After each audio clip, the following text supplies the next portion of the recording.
दोस्तों नमस्कार। यह है मार्गदर्शन फॉर सिविल सर्विसेज। मैं अनुराग चौधरी। दोस्तों previous years papers revision series के अंतर्गत आज की वीडियो में प्रस्तुत है यूजीसी नेट परीक्षा राजनीति विज्ञान का दिसंबर 2012 का तृतीय प्रश्न पत्र, जो आगामी परीक्षाओं के लिए बहुत ही आवश्यक और महत्वपूर्ण है। दोस्तों पिछले वर्षों के प्रश्न पत्रों को रिवाइज करने से आपको किसी टॉपिक से पूछे जाने वाले प्रश्न और उसके लेवल का पता चलता है, और साथ ही कुछ प्रश्न बिल्कुल सेम पूछ लिए जाते हैं जो पिछली परीक्षाओं में पूछे गए थे। तो इसमें हम राजनीति विज्ञान के कुल 75 प्रश्नों को सॉल्व करेंगे, जो आपके आगामी परीक्षाओं के लिए बहुत ही महत्वपूर्ण होंगे। आइए शुरू करते हैं आज का वीडियो। दोस्तों आज का ये जो वीडियो है इसमें हम सबसे पहले राजनीतिक सिद्धांत से प्रश्न शुरू करेंगे। पहला प्रश्न है, थ्योरी शब्द ग्रीक शब्द थ्योरिया से आया है, जिसका अर्थ क्या होता है। तो दोस्तों थ्योरी जिसका अर्थ सिद्धांत होता है, ये शब्द जो है ग्रीक भाषा के शब्द थ्योरिया से आया है। इसका अर्थ होता है सुकेंद्रित मानसिक दृष्टिकोण।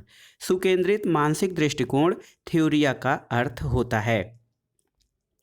अगला प्रश्न है, राजनीतिक सिद्धांत के अस्वीकरण के लिए कौन संबद्ध नहीं है। Peter Laslett, David Easton, Alfred Cobban. तो दोस्तों राजनीतिक सिद्धांत के पतन से संबंधित जो विचारक हैं उसमें लेस्लेट, ईस्टन और कोवन का नाम आता है, लेकिन जिया ब्लांडेल जो हैं ये राजनीतिक सिद्धांत के अस्वीकरण से संबंधित नहीं है। राजनीतिक सिद्धांत के ह्रास या पतन का विचार 1950 के दशक में चला था, और अल्फ्रेड कोवेन ने कहा था कि समकालीन समाज में न तो पूंजीवादी प्रणालियों में राजनीतिक सिद्धांत की कोई प्रासंगिकता है और न ही साम्यवादी प्रणालियों में। अगला प्रश्न है, एक कथन है, किसने कहा है कि नकारात्मक स्वतंत्रता सकारात्मक स्वतंत्रता से उच्च होती है। ऑप्शन है आपके जे.एस. मिल, आइजिया बर्लिन, टी.एच. ग्रीन और अर्नेस्ट बार्कर। दोस्तों सही उत्तर है आपका आइजिया बर्लिन। आइजिया बर्लिन ने कहा है कि नकारात्मक स्वतंत्रता सकारात्मक स्वतंत्रता से उच्च होती है। नकारात्मक स्वतंत्रता का सिद्धांत बहुलवाद के अनुरूप है, क्योंकि वह स्वतंत्रता को अनेक मूल्यों में से एक का दर्जा देता है। अगला प्रश्न देखते हैं, कौन सा कथन सत्य है। आपके कथन है कि सामाजिक न्याय समता के सिद्धांतों का उल्लंघन करता है। ये है आपका सही नहीं है, क्योंकि सामाजिक न्याय समता के सिद्धांतों का उल्लंघन नहीं करता है। बी है, सामाजिक न्याय नैतिक तर्क संगतता से प्राप्त होता है। ये सही है। सामाजिक न्याय न्याय का निषेध है, ये भी गलत है। और सामाजिक न्याय राजनीतिक कार्य साधन है, ये भी गलत है। तो दोस्तों सही कथन इसमें से है कि सामाजिक न्याय नैतिक तर्क संगतता से प्राप्त होता है। और सामाजिक न्याय का अर्थ ये है कि मनुष्य के बीच सामाजिक स्थिति यानी जाति पाति धर्म और लिंग और वर्ण के आधार पर कोई भेदभाव न किया जाए, और उनको ऐसी सुविधाएं दी जाएं ताकि उनको अपने व्यक्तित्व का संपूर्ण विकास करने का अवसर मिल सके। अगला प्रश्न है, कौन सा माओ के नेतृत्व में सर्वप्रथम जन आंदोलन था। दोस्तों सांस्कृतिक क्रांति, ग्रेट लीप फॉरवर्ड, सैकड़ों फूलों को खिलने दो और अनेकों विचार संप्रदायों को शामिल होने दो, उपर्युक्त में से कोई नहीं। ये आपके ऑप्शन हैं। तो माओ के नेतृत्व में सबसे पहला आंदोलन था कि सैकड़ों फूलों को खिलने दो और अनेक विचारों को संप्रदायों को शामिल होने दो। अगला प्रश्न है, लेनिनवाद की खोज किसके द्वारा की गई थी। दोस्तों लेनिनवाद की खोज स्टालिन के द्वारा की गई थी। तो सही उत्तर आपका हो जाएगा स्टालिन। दोस्तों लेनिनवाद की खोज जो है वो स्टालिन के द्वारा की गई थी। लेनिन ने समाजवादी क्रांति के विचार को व्यवहारिक रूप देने के लिए और समाजवादी व्याख्या को व्यवहारिक रूप से चलाने के लिए मार्क्सवादी सिद्धांत की नई व्याख्या प्रस्तुत की थी, और स्टालिन ने इस प्रकार लेनिनवाद की खोज की थी। अगला प्रश्न है, सूची 1 को सूची 2 से सुमेलित करना है। पद्धति सिद्धांतवादी और उनकी पद्धति। दोस्तों देखिए पहला है बर्लान फाई जो हैं इनका जो है वो है कि अंतःक्रिया में आने वाले तत्वों का समूह। हाल एंड फेजन जो है इनका जो सिद्धांत है अंतःक्रिया का समूह। ईस्टर्न का जो सिद्धांत है वो है एक पूर्ण जो अनेकों के संयोजन से बनता है। और कोलन-चेरी वस्तुओं का एक समूह और वस्तुओं और उनके गुणों के बीच संबंध को दर्शाता है। तो इस प्रकार से आप ऑप्शन सी को सही मानेंगे। अगला प्रश्न कथन कारण से संबंधित है। कथन है आपका, नेता जब एक बार सत्य की पराकाष्ठा पर पहुंच जाते हैं तो उन्हें कोई चीज़ नीचे नहीं गिरा सकती है। ये देखिए उसके बाद कह रहे हैं कि माइकल्स के अनुसार अधिकतर मनुष्य उदासीन, अकर्मण्य और चापलूस होते हैं। दोस्तों, नेता जब एक बार सत्य की पराकाष्ठा पर पहुंच जाते हैं तो उन्हें कोई चीज़ नीचे नहीं गिरा सकती है।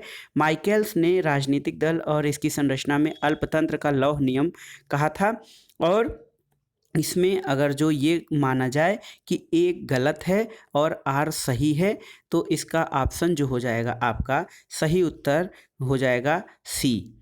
क्योंकि ऐसा नहीं है कि नेता एक बार सत्य की पराकाष्ठा पर पहुंच जाते हैं तो उन्हें नीचे नहीं गिराया जा सकता है दोस्तों। लेकिन ये जो कह रहे हैं माइकल्स, कहते हैं कि मनुष्य उदासीन, अधिकतर मनुष्य उदासीन, अकर्मण्य और चापलूस होते हैं, ये सही है। ए गलत है और आर सही है।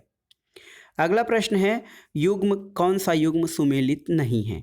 दोस्तों देखिए, सुमेलित युग्म जो है वो कह रहे हैं पैरेटो अभिजन का संचरण का सिद्धांत। तो पैरेटो का संचरण का सिद्धांत जो है वो सुमेलित है। मोस्का का जन सिद्धांत, ये भी सुमेलित है, मोस्का जन सिद्धांत है। इसके अलावा माइकल का जन धारणा का सिद्धांत और गैसेट का राजनीतिक फार्मूला का सिद्धांत। तो इसमें से मोस्का का जन सिद्धांत और गैसेट का राजनीतिक फार्मूला सिद्धांत है दोस्तों। 2 और 4 सही सुमेलित हैं। 2 और 4, मोस्का का जन सिद्धांत और गैसेट का राजनीतिक फार्मूला। अभिजन सिद्धांत सर्वप्रथम कहाँ पर आरंभ हुआ था? तो अभिजन सिद्धांत का सबसे पहले जो आरंभ हुआ था सेंट्रल और वेस्टर्न यूरोपीय देशों में हुआ था। इसका प्रयोग सबसे पहले 1823 में ऑक्सफोर्ड इंग्लिश शब्दकोश में हुआ था। अभिजन यानी कि एलीट। अगला प्रश्न राजनीतिक दार्शनिकों से संबंधित है। कौन सा कथन सत्य है? तो प्लेटो की रिपब्लिक नीति शास्त्र की पुस्तक है, ये सही नहीं है। यह राजनीति की पुस्तक है, ये भी सही नहीं है। और देखिए, यह नीति और राजनीति दोनों की पुस्तक है, ये सही है। ये शिक्षा की पुस्तक है। तो दोस्तों, प्लेटो के जो रिपब्लिक है उसमें नीति शास्त्र, राजनीति और शिक्षा, इन सभी विषयों पर दिया गया है। लेकिन अगर जो एक वाक्य में आपको बताना हो तो प्लेटो का जो रिपब्लिक है वो नीति और राजनीति दोनों की पुस्तक मानी जा सकती है। तो ऑप्शन सी आपका सही हो जाएगा। अगला प्रश्न है, कौन सी पुस्तक एम.एन. राय द्वारा नहीं लिखी गई है? पुस्तकों के नाम है the future of Indian politics, Gandhism, nationalism and socialism, new humanism और नेशनलिज्म, रैशनैलिटी और रिवॉल्यूशन। तो दोस्तों, इसमें से जो है ये पुस्तकें हैं, ऊपर की 3 पुस्तकें future of Indian politics, Gandhism, nationalism, socialism और न्यू ह्यूमनिज्म, ये तीनों पुस्तकें एम.एन. राय द्वारा लिखी गई हैं और नेशनलिज्म, रैशनैलिटी और रिवॉल्यूशन पुस्तक उनके द्वारा नहीं लिखी गई है। अगला प्रश्न है, किसने धन की तुलना महिला से की है? दोस्तों, धन की तुलना महिला से जो है वो एम.एन. राय, रूसो और हाब्स तथा मैकियावेली में से मैकियावेली ने धन की तुलना महिला से की है। वो कहता है कि लोग अपने पिता की मृत्यु को जितनी जल्दी भूल जाते हैं, पैतृक संपत्ति की हानि को उतना जल्दी नहीं भूल पाते हैं। अगला प्रश्न है, कौन सा एलिनेशन से संबंधित नहीं है? तो दोस्तों, एलिनेशन से कौन सा संबंधित नहीं है? पेरिस पांडुलिपियाँ, फ्यूअरबेक पर शोध प्रबंध, पॉवर्टी ऑफ फिलॉसफी और जर्मन आइडियोलॉजी। दोस्तों, इसमें से पॉवर्टी ऑफ फिलॉसफी जो है वो एलियनेशन से संबंधित नहीं है। मार्क्स की जो तरुण कृतियां हैं या प्रारंभिक कृतियां, उसमें एलियनेशन का विचार दिया गया है। इसमें पेरिस पांडुलिपि, फ्यूअरबेक पर शोध प्रबंध और जर्मन विचारधारा, ये सब एलियनेशन से संबंधित हैं। अगला प्रश्न है, सामान्य इच्छा का अर्थ क्या होता है? तो दोस्तों, सामान्य इच्छा जो होती है वो वास्तविक इच्छा यानी रियल विल होता है और व्यक्ति की सभी आदर्श इच्छाओं का योग होता है जिसका उद्देश्य सामान्य हित होता है। अगला प्रश्न कथन कारण से संबंधित है। देखिए, कथन है, सामाजिक संविदा से संप्रभु सरकार स्थापित की थी और कारण है कि नागरिकों को सभी कानूनों का पालन करने अथवा किसी भी प्रकार की सरकार को स्वीकार करने की पूर्ण बाध्यता है। दोस्तों, इसमें देखिए ए सही है लेकिन आर गलत है। अगला प्रश्न देखते हैं। अगला प्रश्न जो है वो है, सूची 1 का सूची 2 के साथ सुमेलन कराना है और इसके आधार पर सही उत्तर का चयन करना है। देखिए शुद्ध रूप और उसका विकृत रूप, इसको आपको मिलान करना है। तो राजतंत्र का जो विकृत रूप होता है वो क्या होता है? तो राजतंत्र का विकृत रूप दोस्तों वो टिरैनी या अत्याचारी शासक होता है। कुलीन तंत्र का जो है विकृत रूप अल्पतंत्र होता है। राज व्यवस्था का जो है विकृत रूप वो होता है दोस्तों लोकतंत्र। और आदर्श राज्य जो होता है इसका सम्मान तंत्र या प्रथम अवस्था होता है। तो ऑप्शन बी आपका सही हो जाएगा। अगला प्रश्न तुलनात्मक राजनीति और विश्व के प्रमुख संविधान से। तो प्रश्न है कि आमंड ने अपने दृष्टिकोण की अधिकतर शब्दावली किससे ली है? दोस्तों सही उत्तर है टेलकार्ट पार्सन। टेलकार्ट पार्सन का जो संरचनात्मक क्रियात्मक विश्लेषण है, इसमें ये जो मुख्य रूप से देखा जाए तो सिस्टम एनालिसिस यानी प्रणाली विश्लेषण का एक विकसित रूप है। और तुलनात्मक राजनीति के उपागम में इसका प्रयोग मानव वैज्ञानिकों की कृतियों से आई है। और जो है ऐसा इस अध्ययन के लिए सैद्धांतिक ढांचा तैयार करने का श्रेय टेलकार्ट पार्सन को है। और उसके बाद गैब्रियल आमंड ने राजनीति विश्लेषण के लिए इस उपागम को विकसित किया है। तो सही उत्तर है आमंड ने अपने दृष्टिकोण की अधिकतर शब्दावली टेलकार्ट पार्सन से ली है। अगला प्रश्न है हम संविधान के अधीन हैं पर संविधान वह है जो न्यायाधीशों द्वारा मान्य हो, यह किस देश पर लागू होता है? तो दोस्तों ये सिद्धांत जो है कि हम संविधान के अधीन हैं पर संविधान वह है जो न्यायाधीश द्वारा मान्य हो, ये जो है इसमें ऑप्शन है आपके भारत, अमेरिका, स्विट्जरलैंड और ऑस्ट्रेलिया। इसमें से ये सिद्धांत भारत और अमेरिका पर लागू हो सकता है कि हम संविधान के अधीन हैं, लेकिन संविधान वह है जो कि न्यायाधीशों द्वारा मान्य हो। अगला प्रश्न है कि किसने राजनीतिक दलों के उद्भव के 3 सिद्धांतों के साथ जोड़ा है? संस्थागत सिद्धांत, ऐतिहासिक संकट सिद्धांत और विकास सिद्धांत। तो याद रखिएगा ला पैलेम्बोरा और मायरन बीनर ने राजनीतिक दलों के उद्भव को 3 सिद्धांतों के साथ जोड़ा है, संस्थागत सिद्धांत, ऐतिहासिक संकट सिद्धांत और विकास सिद्धांत। अगला प्रश्न है कि कौन सा कथन सत्य नहीं है? दोस्तों कथन है कि स्विस संविधान अधिकरण को संघीय विधानमंडल द्वारा पारित किसी कानून को असंवैधानिक घोषित करने की शक्ति प्राप्त है। तो जो है ये कह रहे हैं कि सत्य नहीं है। देखिए ये सत्य नहीं है क्योंकि स्विस संघीय अधिकरण को संघीय विधानमंडल द्वारा किसी कानून को असंवैधानिक घोषित करने की शक्ति नहीं है। इसके अलावा भारत के संविधान में इसके लागू होने के समय प्रारंभ में यह प्रावधान था मंत्रिपरिषद की सलाह राष्ट्रपति के लिए बाध्य होगी। तो ये भी सही नहीं है। संविधान के लागू होने के समय ये प्रावधान नहीं था कि मंत्रिपरिषद की सलाह राष्ट्रपति के लिए बाध्यकारी होगी। तो 1 और 3 आपका सही उत्तर है। अगला प्रश्न है नंबर 1 और नंबर 2, 3 या 4 की हैसियत की कोई तुलना नहीं की जा सकती है। ब्रिटिश प्रधानमंत्री के बारे में ये कथन किसका है? ऑप्शन है आपके Herald Laski, Margaret Thatcher, Herald Wilson और विंस्टन चर्चिल। दोस्तों विंस्टन चर्चिल का कथन है कि नंबर 1 और नंबर 2, 3 या 4 की हैसियत की तुलना नहीं की जा सकती है। ब्रिटिश प्रधानमंत्री के कथन में ये कथन विंस्टन चर्चिल का है। अगला प्रश्न है किस देश को प्राप्त है दोहरी नागरिकता, राष्ट्रीय नागरिकता और राज्य नागरिकता?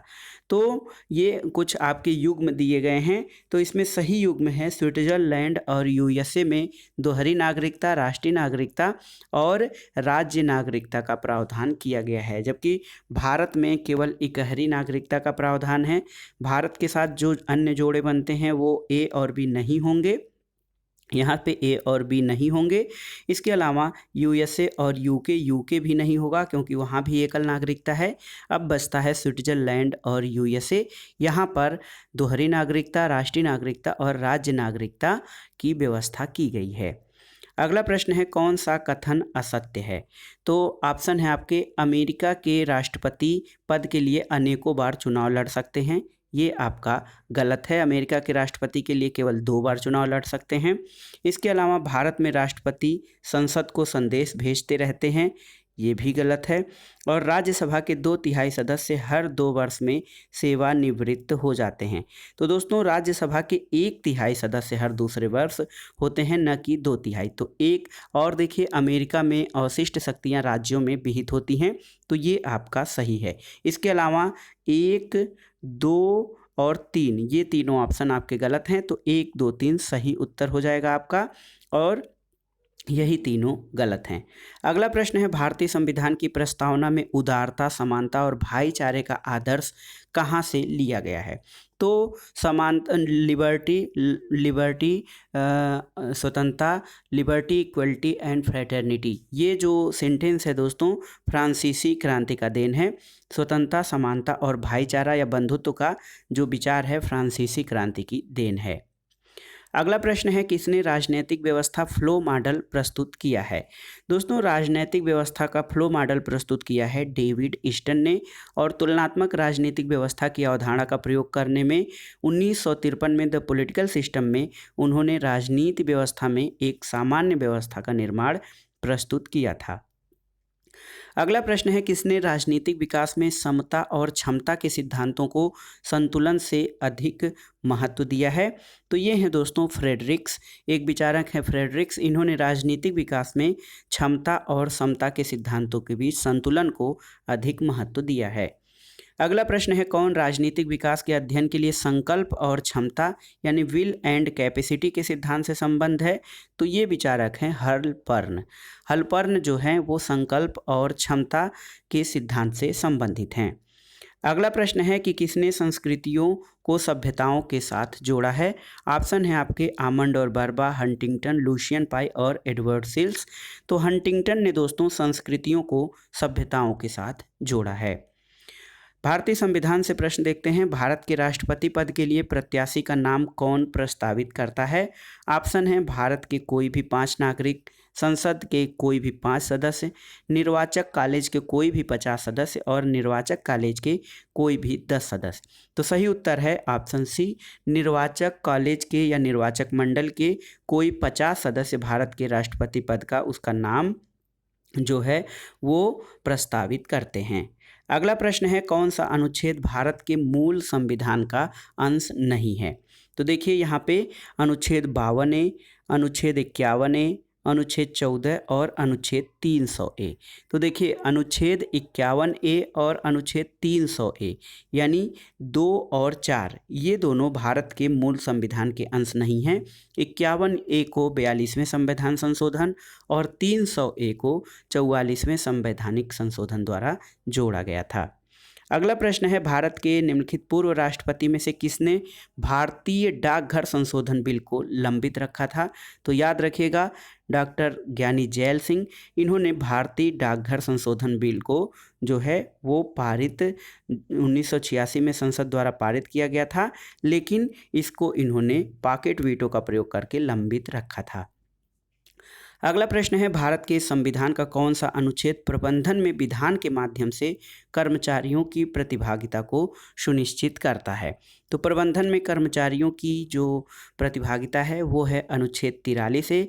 इसमें कहा गया है कि किसी राज्य किसी उद्योग में लगे हुए उपक्रमों, स्थापनों या अन्य संगठनों के प्रबंध में कर्मकारों का भाग लेना सुनिश्चित करने के लिए उपयुक्त विधान द्वारा किसी अन्य रीति से कदम उठाएगा। अगला प्रश्न देखते हैं, किसने अनुच्छेद 356 को सुरक्षा कपाट या सेफ्टी डोर कहा है? Doctor Rajendra Prasad, doctor VR Ambedkar और जवाहरलाल नेहरू और वल्लभ भाई पटेल। तो सही उत्तर है डॉक्टर भीमराव अम्बेडकर ने 356 अनुच्छेद 356 को सुरक्षा कपाट कहा है, और संवैधानिक तंत्र के विफल होने पर आपात स्थिति के संबंध में ये अनुच्छेद 356 प्रावधान करता है। अगला प्रश्न है, केंद्रीय सतर्कता आयोग किसकी सिफारिश पर स्थापित हुआ था? तो दोस्तों सही उत्तर है संथानम कमेटी की रिपोर्ट के आधार पर 1964 में जो है वो केंद्रीय सतर्कता आयोग की नियुक्ति की गई थी। अगला प्रश्न है, यह कथन है कि सभी की सांप्रदायिकता हानिकारक है। अल्पसंख्यक सांप्रदायिकता का तर्क पृथकता है और बहुसंख्यक सांप्रदायिकता अंततः फासिज्म में फलीभूत होती है। ये कथन किसका है? दोस्तों ये कथन प्रसिद्ध क्रांतिकारी विचारक बिपिन चंद्र का है, जिन्होंने कहा है कि सभी की सांप्रदायिकता हानिकारक है, अल्पसंख्यक सांप्रदायिकता का तर्क पृथकता है और बहुसंख्यक सांप्रदायिकता अंततः फासीवाद में फलीभूत होती है। डेमोक्रेसी एंड डिसकंटेंट पुस्तक का लेखक कौन है? तो दोस्तों डेमोक्रेसी एंड डिसकंटेंट पुस्तक के लेखक अतुल कोहली हैं। भारत में विपणन राजतंत्र के उभार पर किसने बल दिया था? दोस्तों भारत में विपणन राजतंत्र के उभार पर बल देने वाले विचारक जो हैं वो मॉरिस जोन्स हैं। इन्होंने भारतीय राज्य व्यवस्था का अध्ययन बहुत ही गहनता से किया है। अगला प्रश्न है, भारतीय राज्य के स्वरूप को वृद्धि संबंधी लोकतांत्रिक आधुनिकीकरण किसने माना है? तो भारतीय राज्य के स्वरूप को वृद्धि संबंधी लोकतंत्रात्मक आधुनिकीकरण मानने वाले विचारक रजनी कोठारी हैं। अगला प्रश्न है, कथन और कारण से संबंधित है। कथन है, भारत में राजनीतिक दलों ने अपनी पहुंच बढ़ा दी है परंतु उसकी वैधता को गहन क्षति पहुंची है। सही है।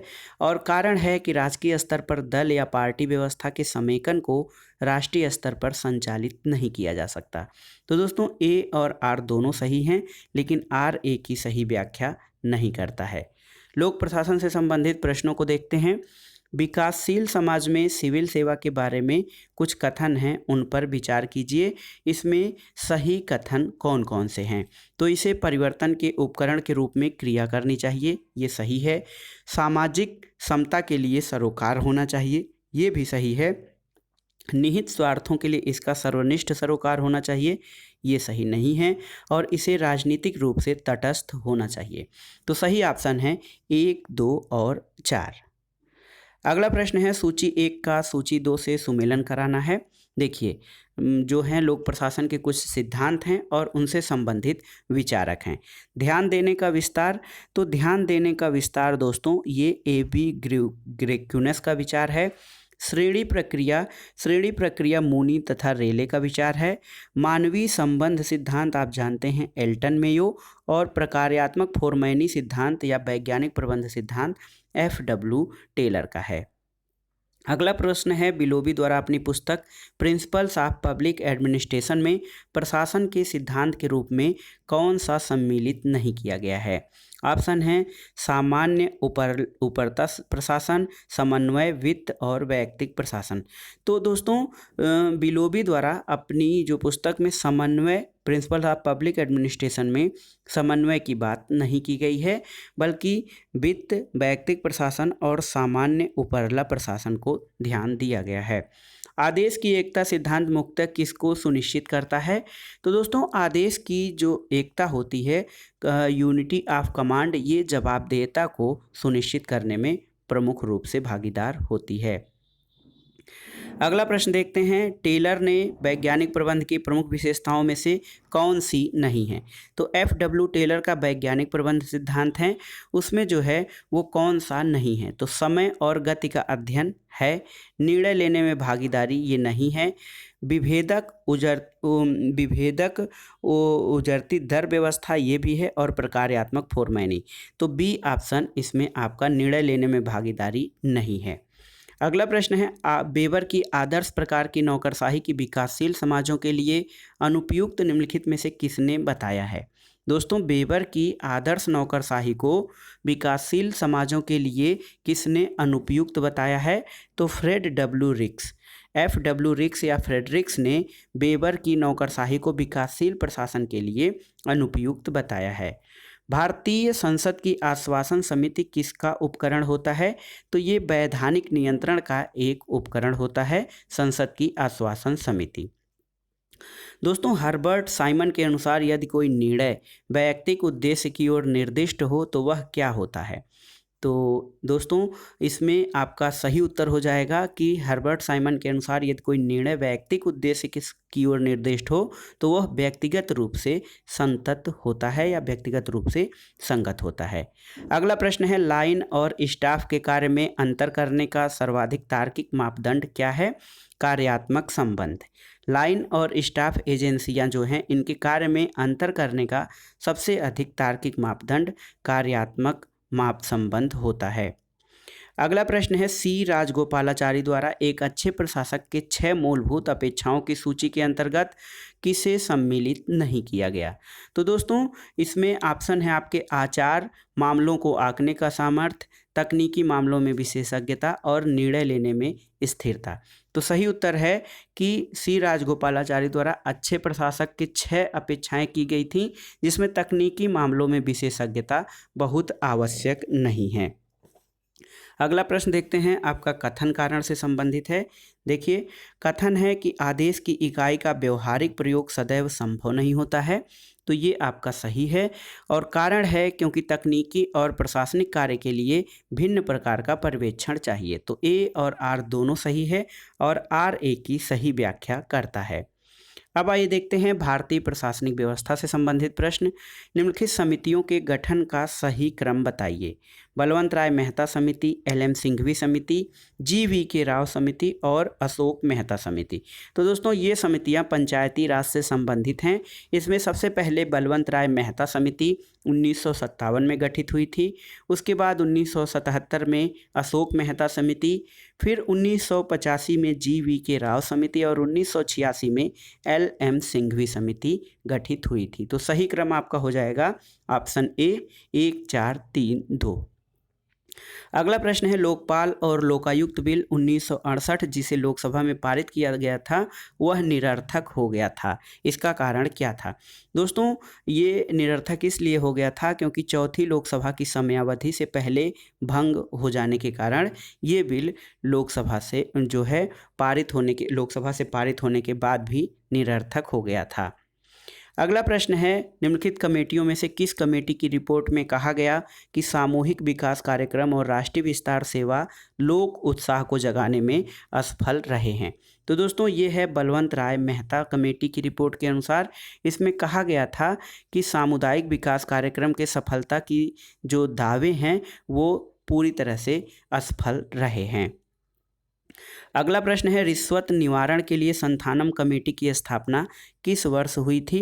तो संथानम कमेटी 1962 में गठित हुई थी और इसने जो है भ्रष्टाचार निवारण के लिए अनेक जो है वो अपनी अनुशंसाएं या सिफारिशें दी थीं। अगला प्रश्न है, नव यथार्थवाद क्या है। दोस्तों नव यथार्थवाद जो है वो यथार्थवाद की मूल विचारधारा का अधिक वैज्ञानिक रूप में पुनर्कथन का प्रयास जो है वो नव यथार्थवाद है।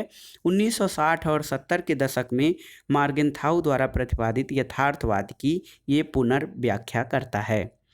अगला प्रश्न है, राजनैतिक सिद्धांतवादियों को क्रम से व्यवस्थित करना है। Reinhold Niebuhr, Immanuel Kant, Antonio Gramsci और रॉबर्ट डब्ल्यू कॉक्स। तो सबसे पहले आते हैं इमैनुअल कांट, उसके बाद एंटोनियो ग्राम्सी, फिर रेनाल्ड नेबुर और सबसे लास्ट में है रॉबर्ट डब्ल्यू कॉक्स। अगला प्रश्न है, रीजन डी इंटेंट से क्या अभिप्राय है।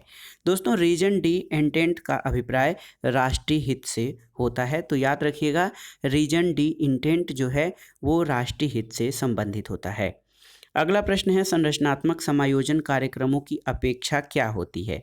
तो दोस्तों संरचनात्मक समायोजन कार्यक्रम जो होते हैं उनकी अपेक्षा ये होती है कि गरीब देशों की सरकारों को निजीकरण और अन्य उदारवादी उपायों को अपनाया जाना चाहिए। ऑप्शन ए आपका सही है। अगला प्रश्न, मार्टिन वेट ने अंतर्राष्ट्रीय राजनीति की 3 दार्शनिक परंपराओं पर बल दिया है। वो 3 राजनीतिक परंपराएं, दार्शनिक परंपराएं कौन सी हैं। यथार्थवाद, बुद्धिवाद और क्रांतिवाद। मार्टिन वेट ने अंतर्राष्ट्रीय राजनीति की 3 दार्शनिक परंपराओं पर बल दिया है, यथार्थवाद, बुद्धिवाद और क्रांतिवाद। अब आइए देखते हैं अगला प्रश्न, सुरक्षा परिषद में सुधार करना समस्यापूर्ण क्यों है।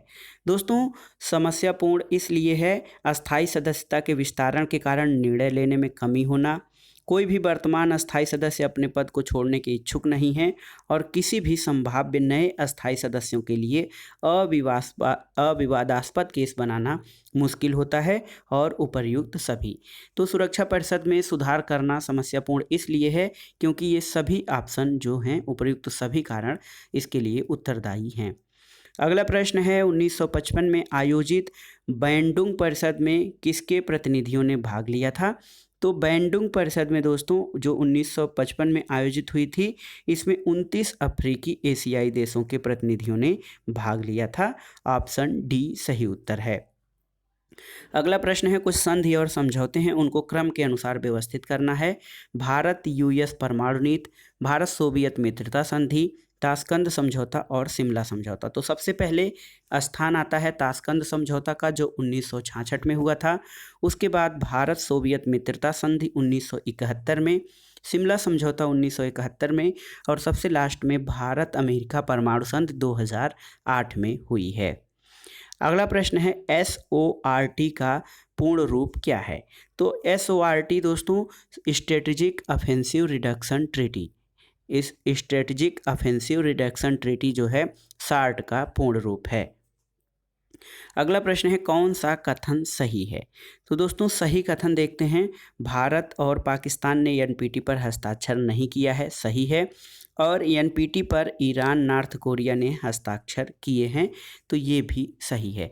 NPT में कुल 178 देश हस्ताक्षर कर चुके हैं। भारत, पाकिस्तान, इजराइल, क्यूबा ने इस पर हस्ताक्षर नहीं किया है। ईरान और नॉर्थ कोरिया ने NPT पर हस्ताक्षर किया है। अगला प्रश्न है कौन सा कथन सही है? तो सही कथन है देखिए, भारत रीजनल कोऑपरेशन के लिए इंडियन ओशन रिम एसोसिएशन का सदस्य है, ये आपका सही कथन है। और देखिए यह विशेष आर्थिक क्षेत्रों को परिभाषित करता है, तो ये 1 और 3 आपके सही कथन हैं। अगला प्रश्न है बुराई की धुरी एक युक्ति है जिसका प्रयोग जानबूझकर जॉर्ज W. बुश ने 2002 में किसका बोध कराने के लिए किया था? तो दोस्तों बुराई की धुरी जो है ये जॉर्ज बुश द्वारा जो है ईरान, उत्तरी कोरिया और इराक के लिए प्रयुक्त किया गया था। अगला प्रश्न है द गुड बोटमैन नामक पुस्तक के लेखक कौन हैं? तो राजमोहन गांधी। राजमोहन गांधी ने द गुड बोटमैन नामक पुस्तक लिखी है। अगला प्रश्न है कुछ पुस्तकें हैं, इनका सही जो है कोड का चयन करना है। जे एटनबरो, देखिए दोस्तों सही उत्तर का चयन इस प्रकार कर सकते हैं। रिचर्ड एटनबरो जो हैं वो in search of Gandhi, Louis Fischer की बुक है the life of Mahatma Gandhi. इसके अलावा E.H. इक्सन की बुक है गांधी ट्रूथ और जे एटेन की गांधी फाइटर विदाउट से शॉर्ट। तो इसमें जो क्रम है वो सबसे पहले जे एटोन की पुस्तक आती है, फिर लुइस फिशर की, उसके बाद E.H. हरकसन, फिर रिचर्ड एटनबरो की पुस्तक का क्रम आता है। अगला प्रश्न है राष्ट्रीय अभियान में केंद्र और विकास के आधार स्वरूप उद्यम वृत्ति वर्ग समझौता पुनः वितरण योग्य छूट का स्वतः निषेध नहीं करता है, ये कथन किसका है? तो दोस्तों ये कथन भारतीय राजनीति के संबंध में अतुल कोहली का है। अगला प्रश्न है जो है कूट 1 का सूची 1 का सूची 2 से सुमेलन कराना है। बुक्स हैं और उनके लेखक हैं। तो देखिए सबसे पहले language religion and politics, language religion and politics ये पॉल ब्रास की पुस्तक है। इसके बाद जो है party building in a new nation, तो party building in a new nation जो है ये आपकी मायरन बीनर की पुस्तक है। The painful transmission bourgeois democracy in India, बहुत ही महत्वपूर्ण पुस्तक है, ये आपकी अचिन वनाइक द्वारा लिखी गई है। और India in transition freeing the economy, ये आपकी जगदीश भगवती द्वारा लिखी गई पुस्तक है। अगला प्रश्न है सूची 1 का सूची 2 के साथ सुमेलन करना है। Dalit visions the anti caste movement and the construction of Indian identity, ये पुस्तक आपकी लिखी गई है गेल आमवेंट द्वारा। गेल आमवेंट द्वारा लिखित पुस्तक है दलित विजन्स। और पेजेंट मूवमेंट्स इन इंडिया, देखिए किसान भारत में किसान आंदोलन नामक बुक है D.N. धनाग्रे द्वारा लिखी गई है। इसके अलावा foreign identities, gender communities and the state, ये एडिटोरियल है जोया हसन द्वारा जो है संपादित है। और इंस्टीट्यूशनलाइजिंग पंचायती राज इन इंडिया V. वेंकटेशन की पुस्तक है। अगला प्रश्न देखते हैं दोस्तों, सूची 1 का सूची 2 के साथ सुमेलन कराना है। लेखक और उनकी पुस्तकें, देखिए हैडले बुल की पुस्तक है एनार्कियल सोसाइटी, हेडले बुल से आप संबंधित करेंगे एनार्कियल सोसाइटी। नोआम चॉम्स्की का है फेल्ड स्टेट्स। इसके अलावा रॉबर्ट कैपलान की पुस्तक का नाम है मानसून। देखिए बहुत ही महत्वपूर्ण है, रॉबर्ट कैपलान की पुस्तक का नाम मानसून है। और केनेथ बॉल्डिंग की पुस्तक का नाम है कॉन्फ्लिक्ट एंड डिफेंस। अगला प्रश्न है आरएमए का अभिप्राय क्या है। तो रिवॉल्यूशन इन मिलिट्री अफेयर्स जो है वो आरएमए का जो है पूर्ण विस्तार होता है। अगला प्रश्न है जो कथन है अब तक हमारी सैनिक स्थापना का मुख्य उद्देश्य युद्ध जीतना रहा है, अब से इसे मुख्य उद्देश्य इनसे बचना होगा। ये कथन किसका है? ऑप्शन है Paul Nitze, George Kennan, Bernard Brodie और रॉबर्ट जर्विस। तो ये कथन बर्नार्ड बोर्डी का है, जिन्होंने कहा था कि अब तक हमारी सैनिक स्थापना का उद्देश्य युद्ध जीतना है, अब इससे इसका उद्देश्य युद्ध से बचना होगा। ये कथन बर्नार्ड बोर्डी का है दोस्तों। तो ये था आज का वीडियो। इसमें आपने देखा दिसंबर 2012 में जो यूजीसी नेट का तृतीय प्रश्न पत्र हुआ था राजनीति विज्ञान का, उससे संबंधित 75 प्रश्न। ये प्रश्न आपके आगामी परीक्षाओं के लिए भी बहुत ही आवश्यक और महत्वपूर्ण है, आप इनको तैयार कर लीजिएगा। वीडियो कैसा लगा हमें कमेंट बॉक्स में ज़रूर बताइएगा। वीडियो को लाइक करें, शेयर करें और इस चैनल मार्गदर्शन फॉर सिविल सर्विसेज को सब्सक्राइब करें। वीडियो देखने के लिए धन्यवाद। नमस्कार दोस्तों।